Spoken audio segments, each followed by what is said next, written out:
ചെറിയ കോൺസ്റ്റബിൾ ഈ ചെറിയ ഉദ്യോഗസ്ഥന്മാർ ചെയ്തൊരു കാര്യമാണെന്നുള്ളത് ഒരിക്കലും തോന്നിയിട്ടില്ല. കാരണം പ്രത്യേകിച്ച് ഈ ഡാൻസ് ഓഫിൻ്റെ ഡാൻസ് ഓഫ് നിയന്ത്രിക്കുന്ന ആൾക്കാർ മേലുദ്യോഗസ്ഥരാണെന്നുള്ളതാണ് എനിക്കറിയാൻ കഴിഞ്ഞത്.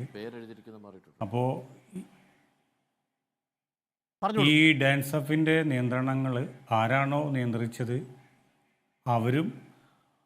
അവരറിയാതെ ഒന്നും ചെയ്തിട്ടുണ്ടാവില്ല എന്നുള്ളതാണ് ഞാൻ മനസ്സിലാക്കുന്നത്. ഇനിയിപ്പോൾ അതല്ലെങ്കിൽ കൊലപാതകം ചെയ്ത് കഴിഞ്ഞതിന് ശേഷം ഡാൻസ് ഓഫിൻ്റെ ടീമുമായിട്ട് നിരന്തരം സംസാരിക്കുകയും അവരെ മൊഴി ഷേപ്പ് ചെയ്യാനും, ഇപ്പോൾ നിങ്ങൾ റിപ്പോർട്ട് ചാനലിൽ വന്ന പോലെ മൊഴി ഷേപ്പ് ചെയ്യാനും അവരെ സഹായിക്കാനും ഒക്കെ പല ടീമും പുറത്തു വന്നതാണ്. അപ്പോൾ അവരൊന്നും ഇതൊന്നും അറിയാതെ ഒരിക്കലും അതിൽ എടുത്തു ചാടി ഒരു കാര്യങ്ങൾ ചെയ്യില്ല എന്നുള്ളത് വ്യക്തമായിട്ടുള്ളൊരു മനസ്സിലാക്കിയിട്ട് തന്നെയാണ്.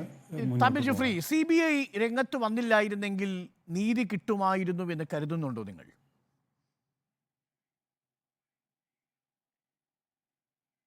ആദ്യം ക്രൈംബ്രാഞ്ചാണല്ലോ അന്വേഷിച്ചിരുന്നത്. ക്രൈംബ്രാഞ്ച് അന്വേഷിച്ചപ്പോൾ തന്നെ ക്രൈംബ്രാഞ്ചിന് എത്രത്തോളം സമ്മർദ്ദമുണ്ടെന്നുള്ളത് ഒരു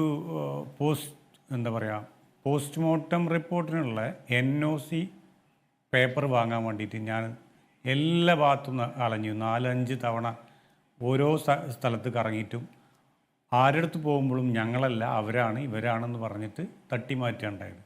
പക്ഷേ അന്വേഷണ ഉദ്യോഗസ്ഥനായ അതിലെഴുതിയ പ്രകാരം അന്വേഷണ ഉദ്യോഗസ്ഥനായ അന്നത്തെ സാർ തന്നെയാണ് അതിൽ ഒപ്പിടുന്നത്. പക്ഷേ ആ സമയം നമ്മൾ ആദ്യം ചോദിച്ചപ്പോൾ ഞാനല്ല എന്നുള്ളതാണ് എന്നോട് പറഞ്ഞ മറുപടി.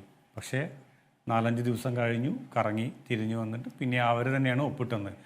അപ്പോൾ ആ സാറിന് എത്രത്തോളം സമ്മർദ്ദം മേലുന്നുണ്ടെന്നുള്ളത് നമുക്ക് അപ്പോൾ തന്നെ മനസ്സിലായി കാര്യങ്ങൾ ഏത് രീതിയിലാണ്. പക്ഷേ താങ്കൾ പറഞ്ഞത് എനിക്ക് മനസ്സിലാവുന്നു. ക്രൈംബ്രാഞ്ചിന് മേലുള്ള സമ്മർദ്ദം ഒരുപക്ഷെ CBI പുറത്തു വന്നില്ലായിരുന്നെങ്കിൽ സത്യം പുറത്തു വരുമായിരുന്നില്ല എന്ന് തന്നെയാണ് കരുതുന്നത്. അഡ്വക്കേറ്റ് മുഹമ്മദ്